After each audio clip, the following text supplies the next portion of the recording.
Hola, ¿qué tal?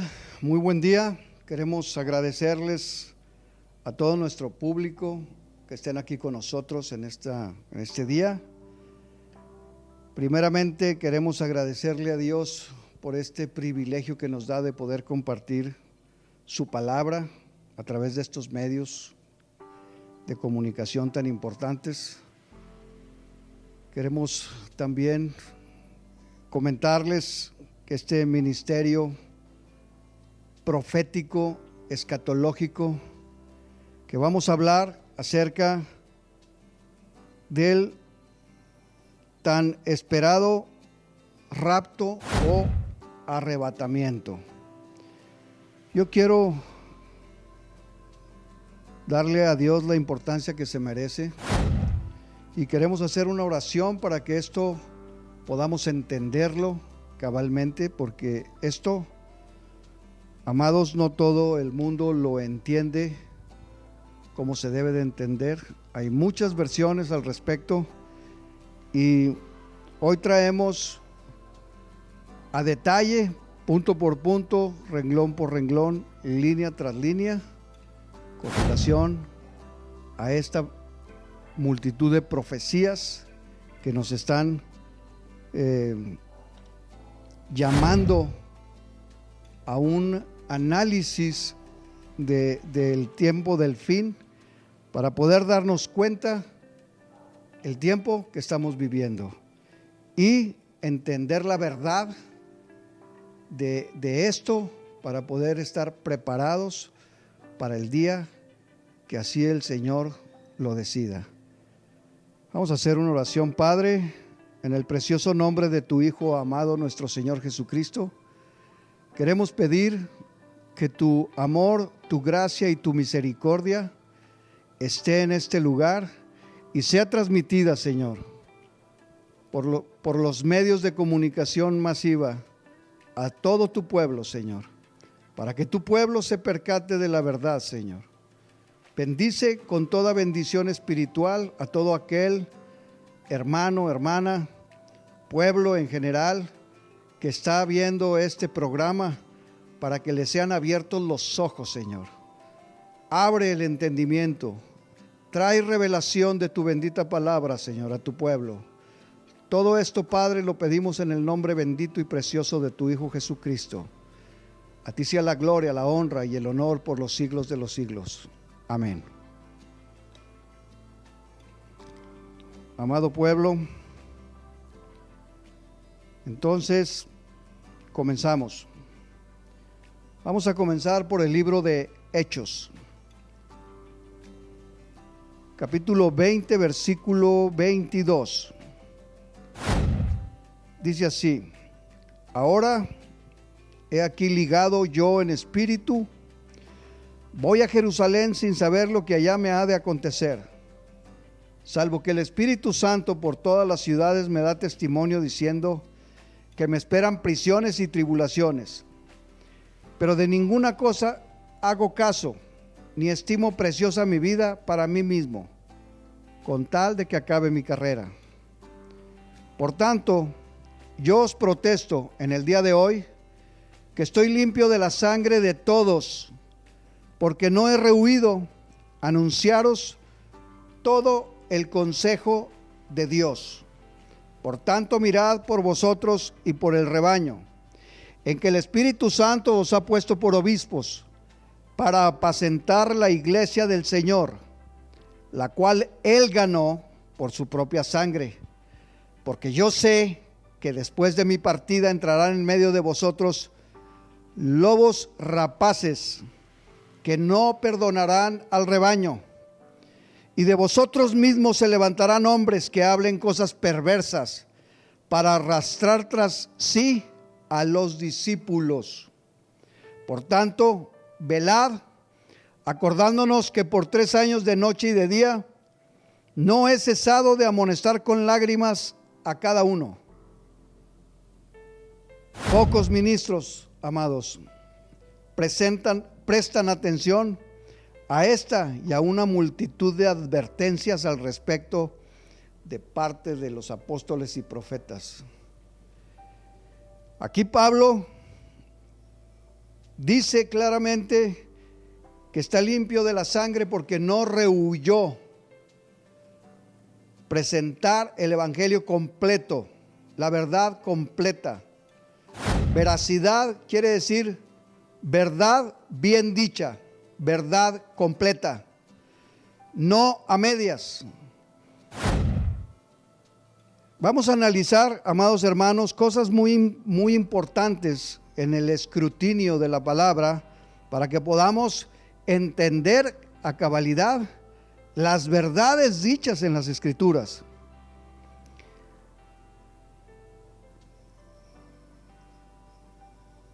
Aquí vamos a comenzar por analizar la palabra velar, que nos dice Pablo. Velar, dice, en el sentido de estar vigilante. Del griego gregoreo, velar se emplea de mantenerse despierto, de vigilancia espiritual, de ser vigilante. Se traduce de diferentes maneras en las Escrituras, pero aquí nos interesa el punto: estar vivo, despierto, velando. Gregoreo es aquí, quiere decir vigilancia y expectación, en contraste con la palabra laxitud o indiferencia, con que hoy mucho pueblo ve las profecías. No debemos olvidar que la Escritura dice: no menosprecies las profecías, no apagues al espíritu. Aquí, laxitud quiere decir flojera, falta de fuerza o tensión. En pocas palabras, quiere decir relajado.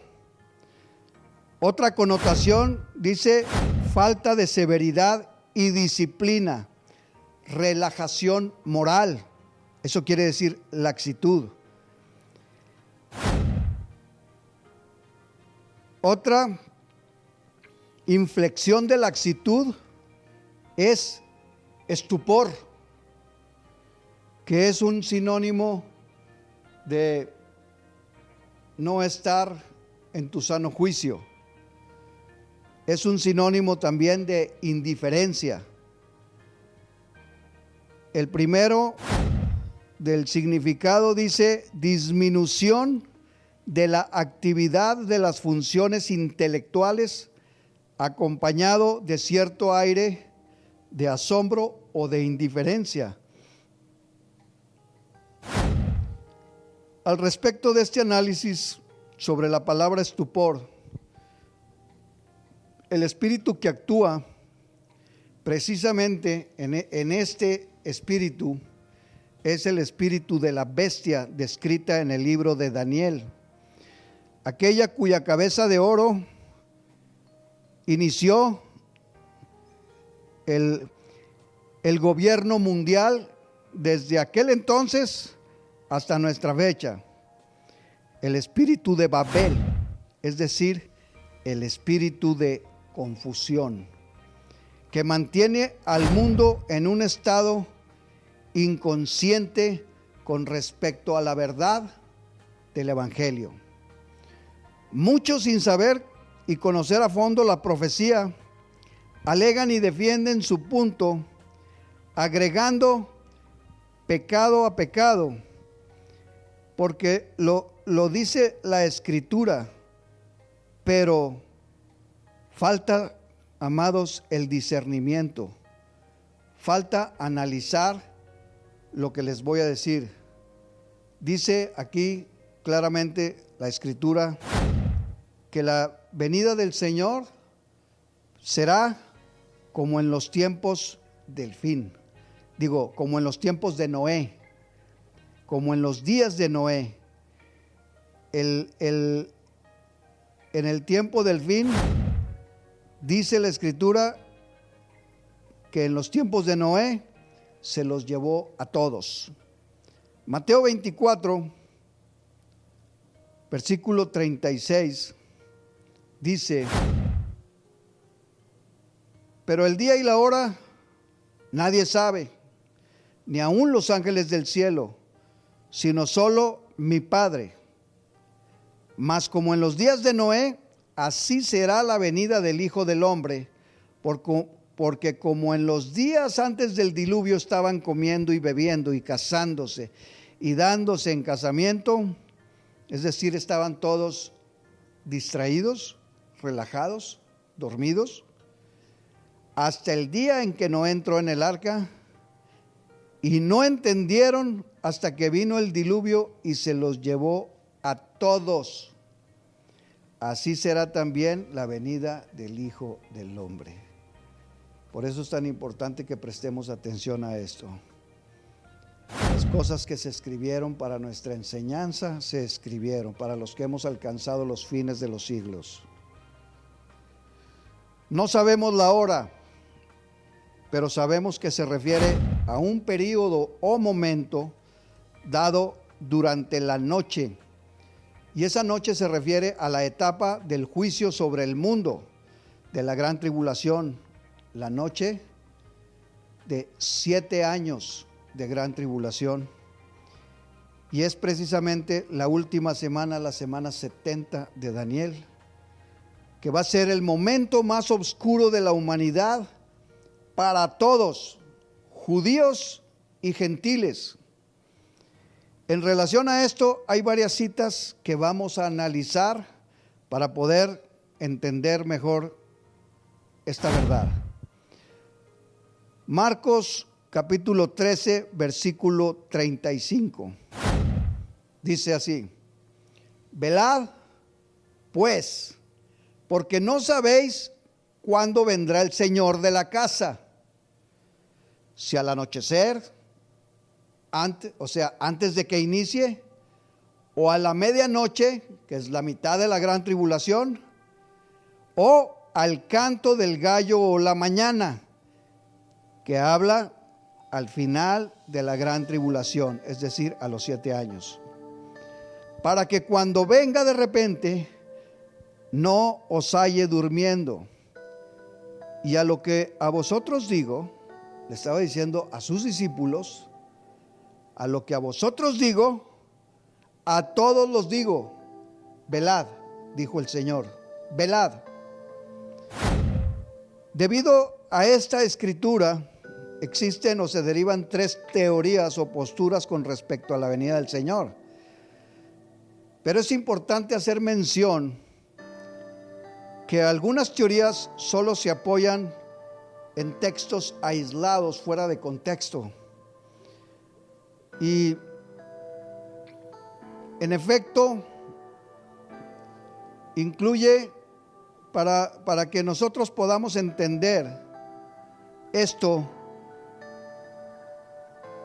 no hemos prestado la debida atención y mucha gente, muchos ministros han hablado lo que han oído, porque les soy sincero, tengo 30 años estudiando la profecía y desde que yo inicié en el ministerio he oído lo mismo: un rapto antes de la gran tribulación.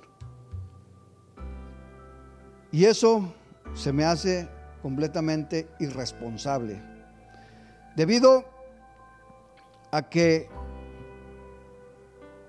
no se ha entendido o no se ha analizado profundamente la escritura, no se han escudriñado. Pero esto también tiene que ver, amados, con la obediencia a la verdad. Dice, hay una verdad que dice que nosotros fuimos llamados a ser libres de la ira, y en efecto así es. Pero debemos de entender a qué se refiere el día de la ira, y lo vamos a analizar a profundidad. Al anochecer, que es la postura pretribulación, que es precisamente lo que la mayoría piensa, Y esto no es un sinónimo de tener la razón. Lo que la mayoría piensa en el caso de la palabra de Dios no es precisamente la mayoría la que tiene la razón. Y efectivamente, para no pensar, ya que da miedo pensar, y esto es una conveniencia natural, un temor natural del hombre de enfrentarse a la verdad, un temor a saber la verdad, ya que hemos sido programados por el mundo, por los medios de descomunicación masiva, cine, televisión y todos los medios que se utilizan para meternos en la cabeza que el Apocalipsis es muerte y destrucción, a temerle al Apocalipsis. Esta versión del rapto pretribulacional es la más enseñada y la aceptada, la más aceptada de todas. Entonces, sobre esto, prácticamente está basado en 3 citas que son las que más utilizan. Me gustaría que anotara estas escrituras porque son las más utilizadas por la mayoría del pueblo. Primera de Corintios 15, 51 al 58, Primera de Tesalonicenses 4, 13 al 17 y 5 del 1 al 11. Adicionalmente, tal vez con algunas otras que hacen mención de que somos llamados a ser salvos de la ira. Pero te repito, sin discernir a qué se refiere esto de ser salvos de la ira. Y créeme que tiene que ver con la obediencia. Si no somos obedientes, no vamos a ser salvos de la ira. Esta postura, en realidad, parece muy cómoda y conveniente. Es una carga muy ligera de llevar, puesto que genera paz y seguridad en el cristiano común. No hay problema, todo está bien, no va a pasar nada. Cuando comience todo yo me voy y hay que se queden los demás. Eso yo no tengo de qué preocuparme, dicen muchos con los que me he topado, muchos. Pero yo les puedo asegurar, amados, que no nos vamos a ir sin tener que pagar un precio. Porque muchos creen que por solo tener una etiqueta aquí en la frente de que es cristiano, o tener el nombre de su iglesia aquí en la frente, quiere decir no me va a pasar nada, yo ya me salvé porque yo ya soy salvo y siempre salvo. Que se preocupen los demás. Me he topado con mucha gente que piensa de esa manera. Entonces, realmente, el mayor de los problemas es que la mayoría de las iglesias cristianas no tocan el asunto a fondo por no generar miedo en los oyentes. Pero siempre hay gente nueva. Procuran abstenerse de hacer mención de las escrituras que hablan sobre los juicios venideros, sin tomar en cuenta muchas escrituras como estas, las cuales te recomiendo que leas con responsabilidad en el temor de Dios. Si tienes con qué anotar, por favor anota Ezequiel 33 del 1 al 9, Isaías 56, 10 al 12 y Primera de Pedro 4 del 17 al 18. Estas escrituras de momento no las vamos a leer, pero quiero que las tengas presentes. Esta teoría sin sustento no habla sobre la prueba final de la cual la Biblia nos advierte en repetidas ocasiones. Y a lo largo de toda la historia del pueblo de Israel, que por su terrible apostasía, por su dureza de corazón, por sus múltiples rebeliones, el pueblo de Dios fue entregado en manos de Nabucodonosor. Nabucodonosor representa a la bestia, Babel, ¿sí? Babilonia. Este Nabucodonosor, rey de Babilonia, créelo, hoy no ha cambiado mucho. La historia se repite, Sigue igual el pueblo judío junto al pueblo cristiano. Nabucodonosor de la Babilonia ancestral es una figura profética para nuestros días de hoy.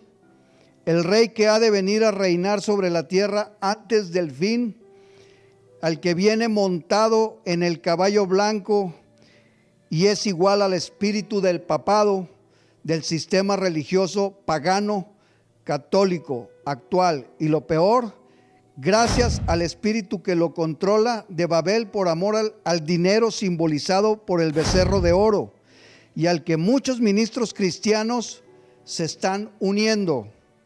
Te repito, escrito está, esto es una figura profética de lo que habrá de acontecer. Además que todos, aunque no nos guste, todos hemos de ser perseguidos, algunos llevados en cautiverio, otros muertos y degollados, y como está escrito en el libro de Daniel, realmente seremos pasados por el fuego. Vamos a ser probados por fuego, como dijo el apóstol Pedro, probados como el oro, y que habremos de sufrir los mismos padecimientos de Cristo, sinónimo de cargar su cruz y de seguirle. Para apoyar esto, vamos a observar algunos textos importantes. Apocalipsis 2:9 dice así: yo conozco tus obras y tu tribulación y tu pobreza, pero tú eres rico, y la blasfemia de los que se dicen ser judíos y no lo son, sino sinagoga de Satanás. No temas en nada lo que vas a padecer. He aquí el diablo echará a algunos de vosotros en la cárcel para que seáis probados, y tendréis tribulación por 10 días. Sé fiel hasta la muerte. Claramente dice, sé fiel hasta la muerte. Y yo te daré la corona de vida. El que tiene oído, oiga lo que el Espíritu dice a las iglesias. El que venciere, escuchen bien, el que venciere no sufrirá daño de la segunda muerte. Vencer, amados, implica lucha, prueba de tu fe, y esta debe fortalecerse con el conocimiento de la verdad total, no solo lo que a mi parecer convenga. Estoy hablando de la verdad total. Los amigos de Daniel, cuando estuvieron en Babilonia, fueron probados. Los hicieron inclinarse ante la imagen de oro de Nabucodonosor. Y cuando dice Daniel que tocaban la música, todo el mundo se tenía que postrar. Y el que no se postrara iba a entrar al horno de fuego, iba a ser quemado en el horno de fuego. Ese era el parapeto para asustar a la gente. Entonces, los amigos de Daniel, que estaban bien centrados, espiritualmente hablando, bien fundamentados, la fe sin conocimiento va a ser quebrantada. La fe con conocimiento y obediencia, esa fe va a permanecer. Estas gentes, cuando les dijo Nabucodonosor, inclínense, y no lo hicieron, entraron en el horno de fuego, pero no murieron.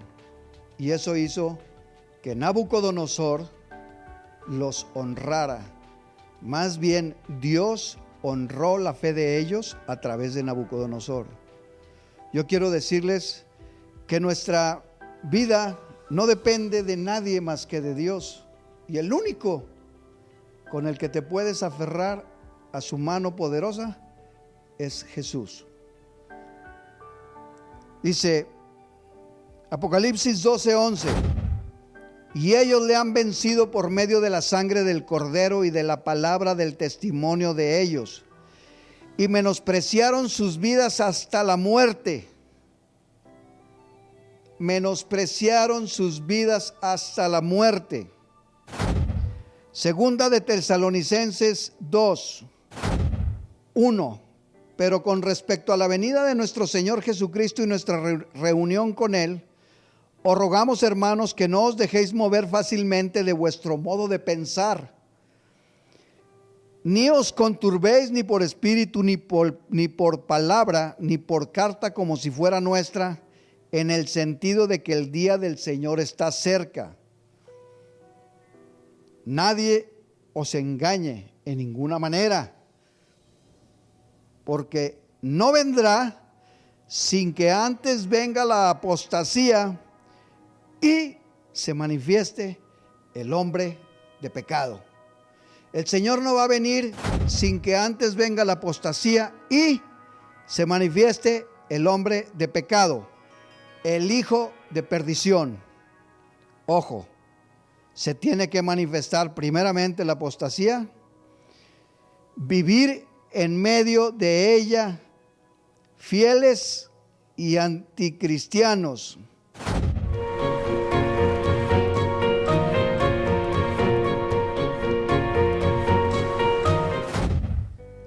En forma muy personal, el rapto pretribulacional lo considero como una postura muy pobre en sus bases y carece de sustento escatológico. No debemos olvidar que los lobos rapaces andan en medio de nosotros, distrayendo al pueblo con muchas cosas porque quieren que te pierdas por completo. No debemos de ignorar las Escrituras. Tengamos cuidado de fariseos y de Herodes. Y estamos hablando que tengamos cuidado de religiosos y del gobierno.